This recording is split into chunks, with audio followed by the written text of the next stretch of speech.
Hey, coming at you with a short Snapdeals demo here, demonstrating the transition from update activating to proving. So we probably won't get lucky enough to see it happen live, but if you recall from one of the previous videos, 3, 2, and 4 were all in update activating state. They now aren't, whereas 5 and 6 are. So if you recall, this means that the ceiling replicas have been removed.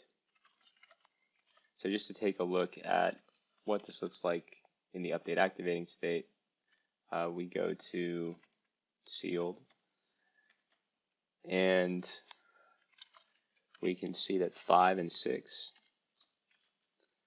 they both have existing replicas.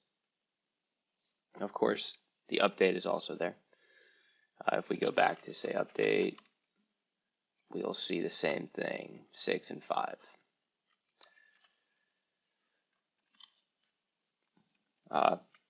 And of course, this also applies for 2, 3, and 4 because we ran Snapdeals on them. So 2, 3, and 4 are all still there. However, if we go back to sealed and we check to see if there is a sealed replica,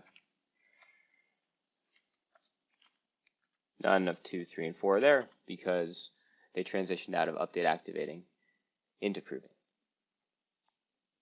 Yeah, so that's the final step in the Snapdeals update pipeline.